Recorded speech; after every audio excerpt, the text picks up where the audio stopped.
This emergency. Got a call for 4 people dead. Approximately 4 victims have been shot. Right on. Sir, step behind that white line and go to jail right now. All right? Please. Please, man. I know. Please. Ngày 18 tháng 7 năm 2003, đáng lẽ là một ngày hè tuyệt vời tại Texas. Vì mùa này, ông mặt trời sẽ ưu ái người dân tại đây và tỏa nắng từ tối đến sáng.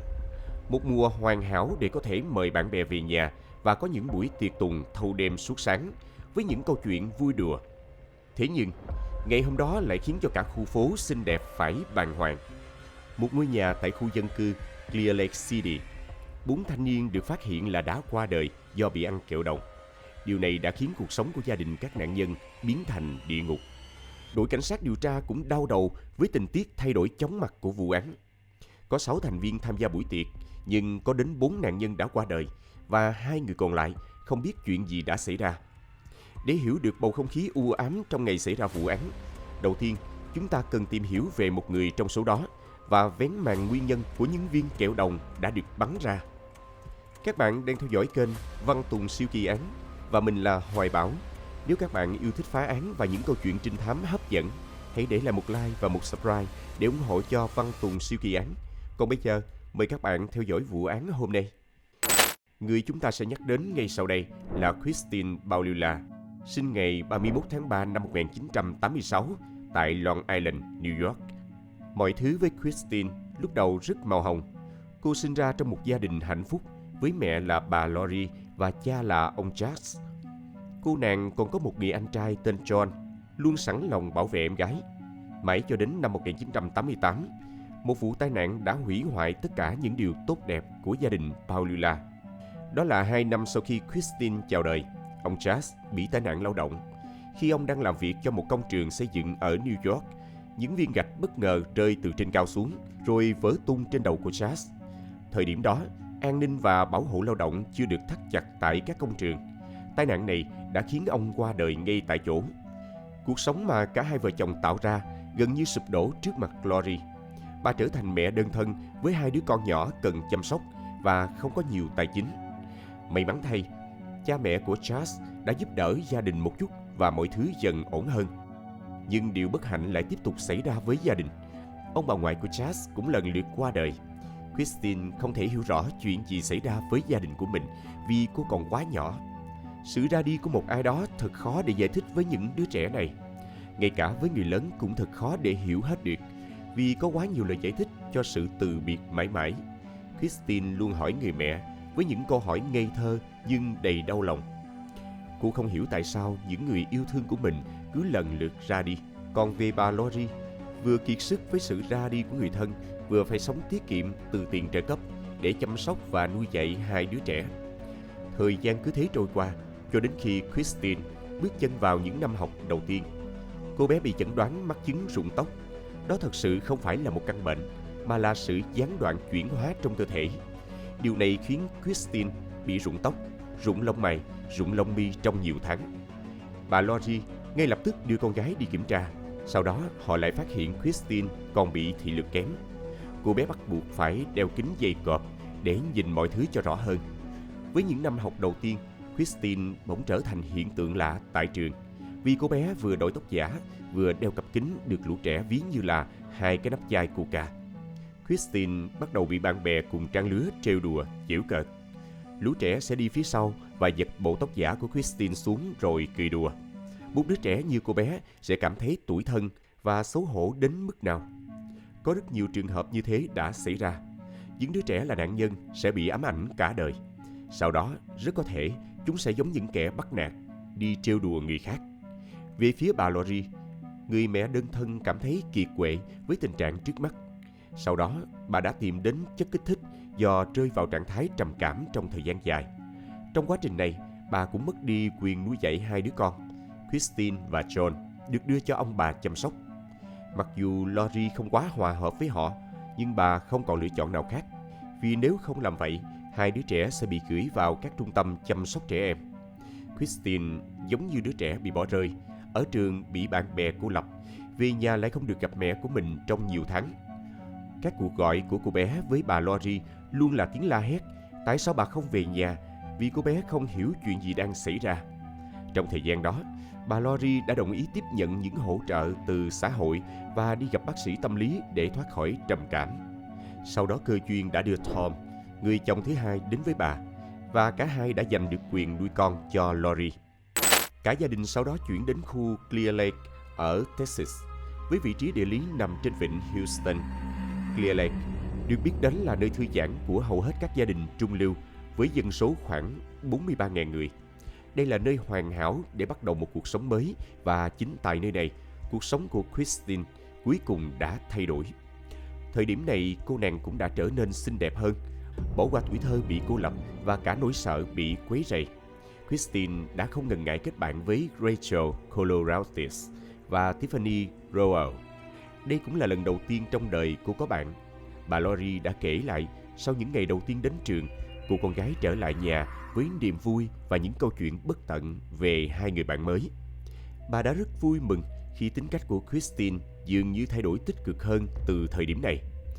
Rachel và Tiffany là những người bạn mà Christine từng mơ ước có được. Cả hai cô gái không chỉ nổi tiếng mà còn được mọi người kính trọng vì thái độ học tập nghiêm túc và tích cực tham gia các hoạt động của trường. Từ các buổi thiện nguyện cho đến những giải đấu thể thao, họ luôn là tâm điểm có sự chú ý. Rachel được biết đến là một thiếu nữ bao dung, luôn quan tâm đến những học sinh mới. Cô luôn sẵn lòng giúp các bạn làm quen với môi trường mới, hướng dẫn tận tình trong thời gian đầu trước khi mọi người có thể hòa nhập. Nhưng với Christine, mọi chuyện lại khác. Hai người hợp nhau ngay từ lần gặp đầu tiên và nhanh chóng trở thành bạn thân. Rachel, ngoài việc học tập xuất sắc, còn có tham vọng gia nhập quân đội sau khi tốt nghiệp và nhận trông trẻ để kiếm thêm thu nhập. Trong khi đó, Tiffany lại gây ấn tượng bởi tính cách đáng yêu và sự hào phóng. Với niềm đam mê biểu diễn kịch nghệ, cô nàng thường xuyên tham gia các buổi biểu diễn tại nhà hát của trường và được giáo viên đánh giá cao về kỹ năng diễn xuất. Tiffany mơ ước trở thành một nhân viên xã hội để giúp đỡ những người gặp khó khăn và mang đến cho họ hy vọng về một tương lai tốt đẹp hơn. Ban đầu, Rachel và Tiffany chỉ chơi thân với nhau, nhưng khi nhìn thấy Christine, cô gái rụt rè với vẻ ngoài và luôn ngại ngùng vì chứng rụng tóc, họ đã quyết định chủ động kết bạn. Christine thường cố gắng né tránh ánh mắt của người khác, giữ mình trong vùng an toàn để không phải nhớ lại những lần bị cô lập và chế giễu trước đây. Dù không rõ liệu Rachel và Tiffany có cảm thấy thương hại Christine hay không, nhưng họ đã chủ động đến gần, khuyến khích cô gia nhập nhóm. Chẳng mấy chốc, cả ba trở nên thân thiết. Theo những người quen của Christine, sự xuất hiện của Rachel và Tiffany đã thay đổi cô một cách đáng kinh ngạc. Từ một cô gái hướng nội và nhút nhát, Christine trở nên cởi mở, tự tin hơn, tràn đầy năng lượng và bắt đầu chú trọng đến ngoại hình. Giờ đây, cô không còn bận tâm về cách người khác nhìn nhận mình nữa. Rachel và Tiffany thậm chí còn giúp cô mua một bộ tóc giả mới để cô có thể tự tin thay đổi phong cách. Với Christine, chứng rụng tóc đã từng là nỗi ám ảnh, nhưng giờ đây, điều đó không còn là trở ngại. Thay vì phải lo lắng tạo kiểu hay nhuộm tóc mỗi sáng, cô chỉ cần chọn một bộ tóc giả phù hợp với trang phục của mình. Đặc biệt, cô hoàn toàn tin tưởng Rachel và Tiffany. Trong những lần cả ba ngủ chung, Christine dần trở nên thoải mái hơn, sẵn sàng bỏ bộ tóc giả xuống mà không còn lo lắng điều gì. Những người bạn thực sự này không chỉ chấp nhận mà còn yêu quý con người thật của cô. Ở tuổi 17, với sự động viên và hướng dẫn nhiệt tình của Rachel và Tiffany, Christine đã mạnh dạn đăng ký tham gia cuộc thi hoa khôi do nhà trường tổ chức. Dưới sự cổ vũ không ngừng nghỉ của hai người bạn, cô đã giành chiến thắng và trở thành hoa khôi của trường. Thành tích này không chỉ khẳng định giá trị của bản thân mà còn giúp Christine thêm phần tự tin, sẵn sàng đối mặt với bất kỳ thử thách nào trong cuộc sống. Sau khi đăng quang, Christine bước vào tuổi 17 với nhiều thay đổi trong suy nghĩ và sự tò mò về giới tính ngày càng rõ rệt. Không lâu sau đó, cô gặp Christopher Snyder, một chàng trai 21 tuổi, lãng tử và phóng khoáng.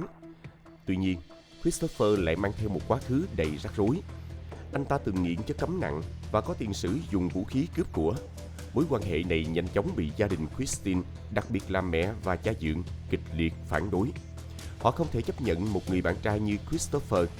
Hai người bạn thân Rachel và Tiffany cũng cố gắng thuyết phục Christine rằng cô xứng đáng với một tình yêu tốt đẹp hơn. Nhưng với sự ngây thơ của một người lần đầu trải nghiệm tình yêu, Christine hoàn toàn chìm đắm trong hạnh phúc và không muốn buông tay Christopher dễ dàng như vậy. Nhưng thực tế, Christopher không phải là một người bạn trai lý tưởng. Anh ta bộc lộ bản chất hung bạo, kiểm soát và hay ghen tuông.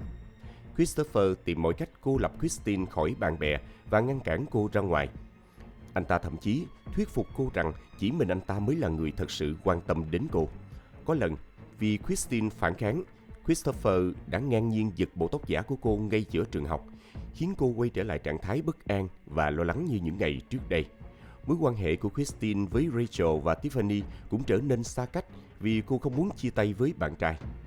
Không chỉ vậy, Christopher còn cố tình nói xấu Rachel và Tiffany, gieo rắc vào đầu Christine những suy nghĩ tiêu cực, rằng hai người bạn thân của cô thực chất không quan tâm đến cô. Anh ta viện lý do họ thường đi chơi riêng mà không rủ cô, không mời cô đến nhà và ít trò chuyện với cô hơn trước. Sự thao túng tinh vi của Christopher khiến Christine ngày càng phụ thuộc vào anh ta, đến mức dù biết anh ta tán tỉnh các cô gái khác, cô cũng không dám phản kháng. Trước tình hình ngày càng tồi tệ, mẹ của Christine, bà Lori và cha dượng ông Tom quyết định tìm luật sư để xin lệnh cấm Christopher tiếp cận Christine.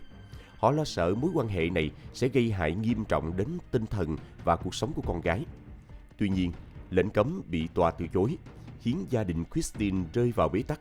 Trong khi đó, Christine bị thao túng đến mức tìm mọi cách biện hộ cho bạn trai, cho rằng Christopher không lừa dối cô. Thậm chí, cô còn qua đêm bên ngoài ở nhà anh ta hay vô tư nằm ngủ trên bãi cỏ.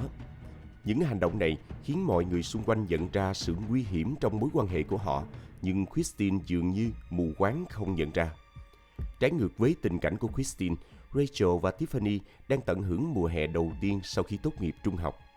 Rachel đã chuyển đến sống cùng Tiffany tại số 3760 Bridge Drive để tiện đi lại khi cả hai làm việc tại một quán bar tên Exotica Club. Dù không thân thiết như trước, Rachel và Tiffany vẫn không bỏ rơi Christine.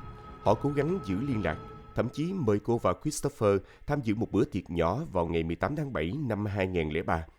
Khi nhận được lời mời, Christine vô cùng vui mừng. Cô từng nghĩ mình đã bị bạn bè bỏ rơi, nhưng nay lại được tham gia vào một sự kiện quan trọng của mùa hè đầu tiên sau khi tốt nghiệp. Khoảng 3 giờ chiều, Christine và Christopher đến nhà của Rachel và Tiffany. Lần lượt, những vị khách khác cũng có mặt, bao gồm Marcus Priscilla, 19 tuổi, bạn trai của Tiffany, Adalbert Sanchez, 22 tuổi, em họ của Marcus cùng Rachel và Tiffany. Đó là một buổi gặp mặt thân mật của những người trẻ tuổi, nơi họ cùng nhau trò chuyện và chia sẻ mọi điều, khác với những bữa tiệc ồn ào thông thường. Tuy nhiên, bữa tiệc tưởng như ấm cúng lại kết thúc trong bi kịch. Từ 3 giờ đến 6 giờ chiều, điều gì đã xảy ra vẫn còn là một bí ẩn của nhiều năm sau. Kết thúc hôm đó, có 4 người trong nhóm đã thiệt mạng và vụ án trở thành một trong những câu chuyện gây chấn động lớn trong cộng đồng. Khoảng 4 giờ chiều, Britney Michael, một người bạn khác của Tiffany, gọi điện cho cô để nhờ giúp đỡ chuẩn bị cho buổi phỏng vấn xin việc. Thế nhưng, Tiffany không trả lời cuộc gọi. Britney cảm thấy lo lắng vì điều này khá bất thường. Sau buổi phỏng vấn, Britney lái xe đưa anh họ, bạn trai và cháu trai về nhà. Trên đường đi, cô quyết định ghé qua nhà Tiffany vì thấy xe của Marcus, bạn trai của Tiffany, đang đậu trước cửa. Điều này làm Britney cảm thấy khó hiểu, bởi vào lúc 3 giờ chiều, Marcus đã nghe máy và nói rằng Tiffany đang tắm, hứa sẽ bảo cô ấy gọi lại.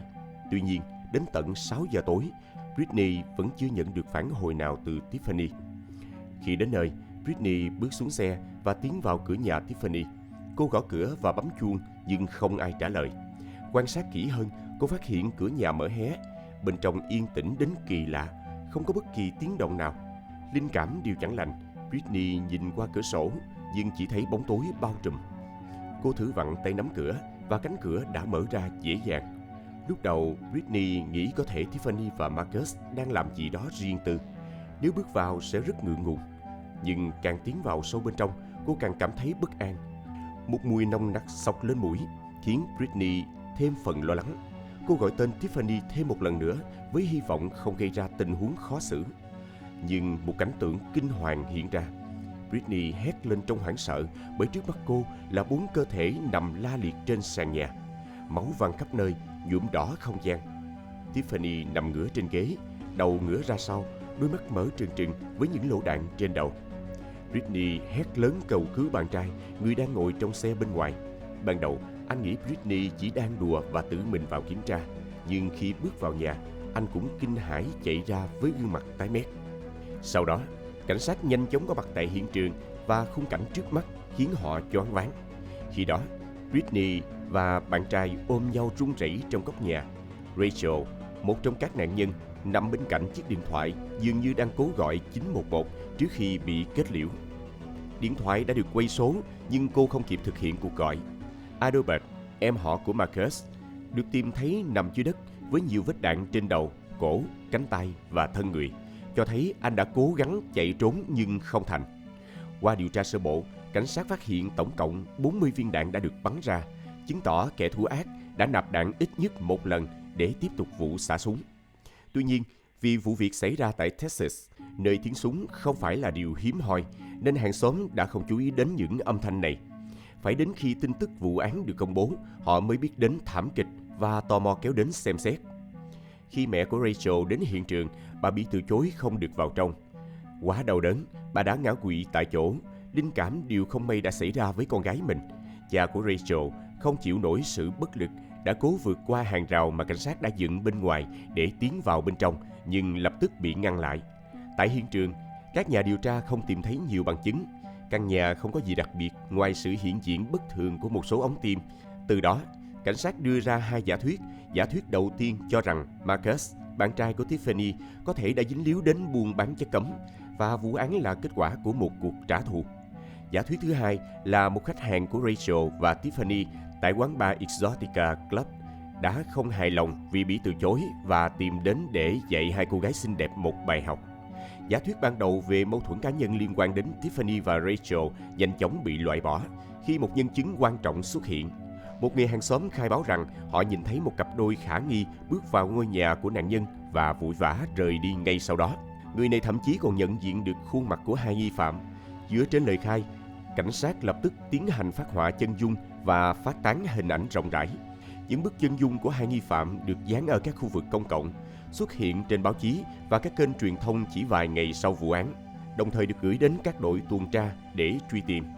Ngay sau khi cuộc điều tra bắt đầu, Christine và Christopher, hai người bạn thân thiết của nhóm nạn nhân, đã đến sở cảnh sát để trình báo.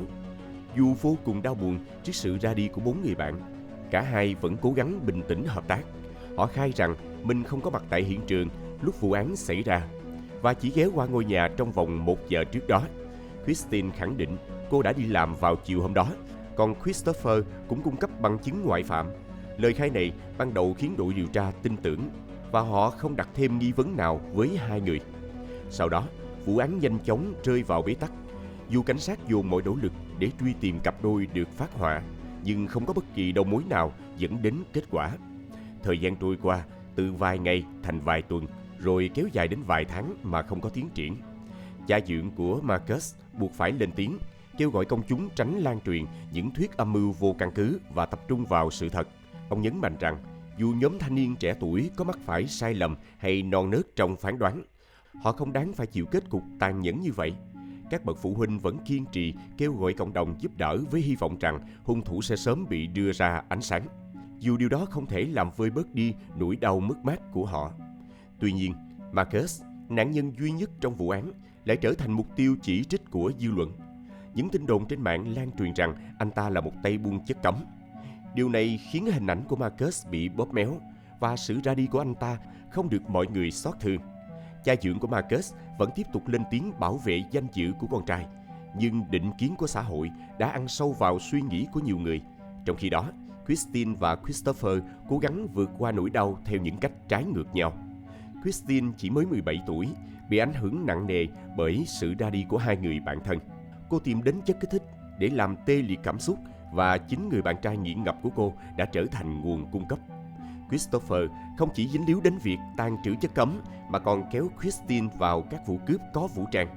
Cặp đôi nhanh chóng trở thành một bộ đôi tội phạm cùng nhau thực hiện các vụ cướp vào mỗi chiều thứ Bảy như một hình thức hành động phiêu lưu. Rất nhanh sau đó, cả hai đã bị bắt giữ. Christopher lãnh án 10 năm tù, trong khi Christine bị nhận án treo 6 tháng. Đây cũng là lần đầu tiên họ chia tay nhau sau 2 năm yêu nhau. Christine, trong sự cô đơn tột cùng, vừa mất bạn trai vừa bị ám ảnh bởi ký ức về hai người bạn mất mạng vì bị tấn công dã man. Khi cuộc sống tưởng chừng không còn lối thoát, Christine bất ngờ nhận được một khoản tiền 360.000 USD từ công ty của người cha quá cố. Đây là một món quà dành tặng cho con gái khi tròn 18 tuổi. Nhờ số tiền này, cô mua một chiếc xe hơi nhỏ và bắt đầu cuộc sống mới bằng cách làm các công việc lặt vặt. Trong hành trình đó, Christine gặp Justin Ross tại một trại cai nghiện. Justin là một chàng trai tốt nên cả hai cùng động viên nhau làm lại cuộc đời. Mối quan hệ giữa hai người nhanh chóng phát triển và Christine mời Justin về sống cùng mình. Dù cuộc sống có phần tươi sáng hơn, nhưng nỗi ám ảnh về bi kịch của hai người bạn thân vẫn đeo bám Christine. Tuy nhiên lần này, với sự hỗ trợ của Justin, cô bắt đầu đối mặt với quá khứ và hy vọng tìm được bình yên cho chính mình. 2 năm trôi qua, vụ án vẫn chìm trong bế tắc, không một manh mối nào dẫn đến kết quả chỉ ra được hung thủ. Các chương trình xử lý tội phạm hình sự đôi lúc vẫn nhắc lại vụ án này qua những bản tin nhỏ hoặc phát lại tin tức cũ, nhưng điều đó cũng không giúp gì cho các tiến trình điều tra. Vào một buổi tối bình thường, bản tin thời sự lại phát sóng hình phác họa của hai nghi phạm. Khi chương trình vừa kết thúc, Christine đang ngồi trên ghế sofa, bất ngờ bật dậy và lao vào trong bếp, la hét trong hoảng loạn. Những cơn rối loạn của cô trở nên ngày càng mất kiểm soát, đặc biệt là sau khi cai nghiện. Justin khi đó đã là chồng của cô, cố gắng trấn an vợ mình, nhưng những lời Christine thốt ra sau đó khiến anh sững sờ. Trong nước mắt, cô thú nhận sự thật kinh hoàng, cô chính là kẻ đã trực tiếp gây ra bi kịch cho hai người bạn thân nhất. Christine kể rằng hôm đó, cô và Christopher đã cùng đến nhà Tiffany. Christopher muốn lấy trộm tiền và chất cấm vì biết Marcus, bạn trai của Tiffany, là một tay buôn. Trước khi vào nhà, Christopher đưa cho Christine một khẩu súng đã nạp đạn. Mặc dù cô chưa từng sử dụng nó trước đây, nhưng ngay khi bước vào, không nói lời nào, Christopher đã lạnh lùng nổ súng, kết liễu tất cả những người có mặt trong nhà. Khi đó, Christine cũng bị giật mình và hoảng loạn bóp cò, khiến đạn găm vào các bức tường. Ngay sau đó, cả hai định rời khỏi hiện trường, nhưng Christopher ra lệnh cho Christine quay lại kiểm tra xem có ai còn sống không. Lúc đó, Rachel, một trong các nạn nhân, đang cố gắng bò đến chỗ điện thoại để gọi 911. Trong cơn tức giận vì bị Rachel và Tiffany phớt lờ suốt một thời gian, Christine dùng súng tấn công Rachel đến khi cô qua đời. Có lẽ đến thời khắc đó, Rachel vẫn không hiểu vì sao người bạn thân thiết của mình lại hành động tàn nhẫn như vậy. Sau khi chắc chắn không còn ai sống sót, Christine và Christopher rời đi. Câu chuyện sau đó dẫn đến những tình tiết đã được kể trước đó. Cuộc sống của cả hai rơi vào vòng xoáy tội lỗi, nghiện ngập và tội ác. Justin lặng người khi nghe Christine kể lại toàn bộ sự việc. Ban đầu, anh cố tự an ủi rằng những gì đã qua nên để nó qua. Nhưng cả hai sớm rơi vào thực trạng áp lực không lối thoát. Mặc dù đã cai nghiện thành công, họ tái nghiện và không thể chịu đựng nổi ám ảnh đó. Cuộc sống của họ trong 9 tháng tiếp theo như trở thành địa ngục. Christine đốt sạch số tiền 360.000 USD vào chất kích thích, chi tiêu 500 USD mỗi ngày để duy trì cơn nghiện. Họ thuê một phòng khách sạn rẻ tiền, sống trong cảnh nhếch nhác với kim tiêm, rác rưởi và mùi nôn mửa tràn ngập. Christine từ chối rời khách sạn vì luôn lo sợ rằng cảnh sát sẽ đến bắt mình. Còn Justin, thay vì kéo cô ta ra khỏi tình cảnh này, lại chìm đắm cùng người vợ của mình trong bóng tối. Phải đến 10 ngày trước dấu mốc 3 năm xảy ra vụ án, cảnh sát nhận được một cuộc gọi nặc danh từ một người đàn ông từng cai nghiện chung với Christine. Ông kể rằng cô ta đã thú nhận toàn bộ tội ác, nhưng vì thấy vụ điều tra không tiến triển, ông mới quyết định tố giác. Ban đầu, cảnh sát tỏ ra nghi ngờ vì Christine từng được thẩm vấn và có bằng chứng ngoại phạm. Nhưng khi đối chiếu bản phác họa nghi phạm với hình ảnh của Christine và Christopher, mọi thứ trở nên rõ ràng hơn. Họ nhanh chóng đến căn hộ của Christine tại San Antonio. Hiện trường bên trong căn hộ khiến các nhà điều tra vô cùng kinh hoàng.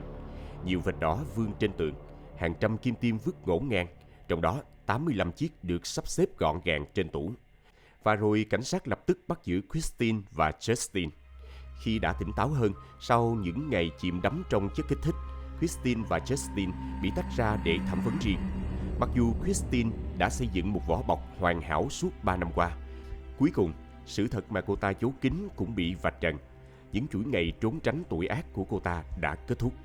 Ngày 19 tháng 7 năm 2006, Christine bị thẩm vấn. Ban đầu, cô ta tỏ ra hợp tác và khai nhận nhiều chi tiết. Tuy nhiên, điều đáng chú ý là Christine đổ hết mọi tội lỗi lên Christopher, người bạn trai cũ. Cô ta khẳng định rằng anh ta mới chính là kẻ chủ mưu, thao túng mọi thứ, và cô ta chỉ có hành động tấn công Rachel do cảm thấy ghen tị, sau đó lập tức rời khỏi hiện trường. Justin cũng cung cấp lời khai tương tự, kể lại những gì anh ta được nghe từ Christine. Tuy nhiên, Justin không có mặt tại hiện trường lúc vụ án xảy ra, nên lời khai của anh chỉ mang tính gián tiếp. Dựa trên thông tin của Christine, các nhà điều tra tập trung tìm kiếm Christopher, người được cô ta khai là đầu sỏ của vụ án. Vấn đề lớn nhất là Christopher đã chuyển đến Greenville, South Carolina từ lâu và thậm chí còn kết hôn với một người phụ nữ quen qua mạng. Sau đó, tin tức Christine bị bắt lan truyền nhanh chóng và một người quen ở Clear Lake đã kịp thời báo cho Christopher biết rằng bạn gái cũ của anh ta đã bị bắt và đang là nghi phạm chính trong vụ án mạng 3 năm trước. Đầu tháng 8 năm 2006, chưa đầy 10 ngày sau khi Christine bị bắt, một đội điều tra được cử đến Greenville để bắt giữ Christopher. Tuy nhiên, sau nhiều ngày tìm kiếm, họ chỉ tìm thấy thi thể của Christopher trong một khu rừng hẻo lánh. Anh ta đã tự kết thúc cuộc đời bằng cách uống cả hộp thuốc, để lại bằng chứng không thể chối cãi về tội lỗi của mình. Sự việc này tạo nên một bước ngoặt lớn trong vụ án. Đối với cảnh sát, sự ra đi của Christopher khiến việc điều tra trở nên khó khăn hơn vì họ không thể thẩm vấn anh ta. Nhưng đối với Christine, điều này lại là cơ hội. Cô ta nhất quyết không nhận tội, khẳng định mình chỉ là một đồng phạm bất đắc dĩ vì bị Christopher thao túng và ép buộc. Christine tiếp tục xây dựng cho mình hình ảnh nạn nhân, nhưng dù cố gắng phủ nhận mọi trách nhiệm, cô ta vẫn không thể thoát khỏi sự thật rằng cô ta mới là người đã trực tiếp đoạt mạng Rachel. Ngày 13 tháng 10 năm 2008, ở tuổi 22, Christine bị kết án tù chung thân và thoát án tử hình nhờ một yếu tố quan trọng. Cô ta vẫn còn là vị thành niên vào thời điểm vụ án xảy ra. Theo phán quyết, Christine có quyền kháng án vào năm 2046, khi cô ta bước sang tuổi 60. Dù bản án cuối cùng đã được tuyên, nhưng động cơ thực sự của Christine vẫn là một câu hỏi lớn không lời giải đáp. Có thể đúng như lời cô ta khai, Christopher muốn trộm tiền và chất cấm, và cô ta chỉ bị cuốn vào vụ việc. Nhưng cũng có khả năng Christine đã hành động vì sự ghen tị. Cô ta có thể cảm thấy bị bỏ rơi, bị chế nhạo và cô lập. Đó là những cảm giác mà cô ta đã từng phải chịu đựng trong quá khứ. Và thay vì đối mặt với nỗi đau đó, Christine đã chọn cách trút giận lên những người từng là bạn thân của mình. Nếu không có Christopher, có lẽ Christine sẽ không bao giờ thực hiện những hành vi tàn nhẫn như vậy. Tuy nhiên, khi cô ta kể lại câu chuyện này, Christopher đã không còn cơ hội bào chữa cho bản thân. Việc anh ta từ bỏ mạng sống đã khép lại mọi khả năng chống lại lời khai của Christine, đồng thời giúp cô ta củng cố lập luận rằng mình chỉ là một nạn nhân bị thao túng. Nhờ vậy, với quyền kháng án khi 60 tuổi, Christine có khả năng sẽ được trả tự do. Có lẽ thời gian mới là câu trả lời cho biết được rằng liệu Christine có thật sự là kẻ chủ mưu lạnh lùng hay chỉ là một cô gái trẻ bị cuốn vào bi kịch của cuộc đời mình. Vậy là vụ án hôm nay đã kết thúc. Các bạn nghĩ sao về hành vi và động cơ của Christine? Hãy để lại ý kiến ở phần bình luận bên dưới để cùng thảo luận nhé. Và trước khi rời đi, đừng quên để lại một like, một subscribe và bật chuông thông báo để tiếp tục theo dõi những vụ án hấp dẫn trên Văn Tùng Siêu Kỳ Án. Còn bây giờ, xin chào và hẹn gặp lại các bạn trong các video tiếp theo.